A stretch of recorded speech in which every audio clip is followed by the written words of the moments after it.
Cawapres nomor urut 1 Muhaimin Iskandar angkat bicara soal keputusan DKPP yang menjatuhkan sanksi peringatan keras atau teguran keras terakhir kepada ketua dan anggota KPU dalam pendaftaran Gibran sebagai cawapres. Muhaimin menekankan pentingnya etika dan meminta keputusan DKPP ditindaklanjuti. Nah itulah sekali lagi kan menunjukkan bahwa etika itu harus dijunjung tinggi.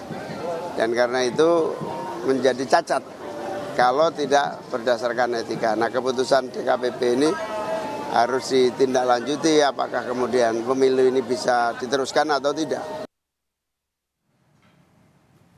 Tim kampanye nasional Prabowo Gibran menanggapi putusan Dewan Kehormatan Penyelenggara Pemilu yang menyatakan Ketua KPU beserta jajaran melanggar kode etik terkait penerimaan pendaftaran Gibran Rakabuming Raka sebagai cawapres.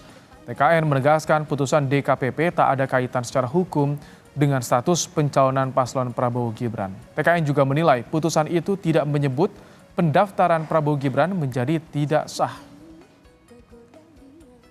Bahwa putusan DKPP ini tidak ada kaitannya secara hukum dengan legal standing paslon Prabowo Gibran.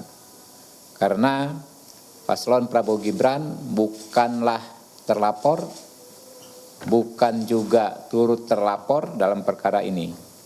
Dan putusan DKPP ini ya tidak menyebut pendaftaran Prabowo Gibran menjadi tidak sah. Bahkan ini saya bacakan ya secara khusus di halaman 188 ya. Putusan tersebut DKPP menilai KPU sudah menjalankan tugas konstitusional.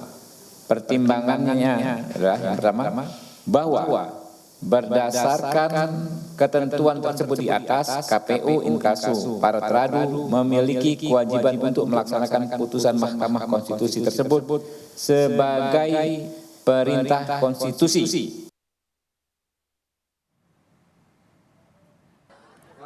Calon Presiden nomor urut 3 Ganjar Pranowo menyebut putusan DKPP bahwa KPU langgar etik terkait pendaftaran cawapres Gibran sebagai pelajaran bagi demokrasi. Ganjar menegaskan wajar jika pelanggaran etik melahirkan keprihatinan dari berbagai kelompok masyarakat. Ganjar mendesak perbaikan demokrasi untuk mencegah hilangnya kepercayaan publik.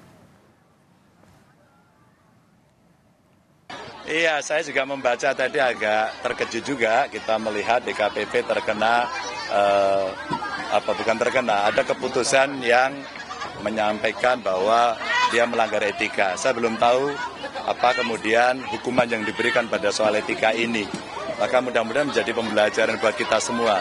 Maka dalam closing statement saya tadi malam ya demokrasi mesti dilaksanakan dengan baik-baik ya.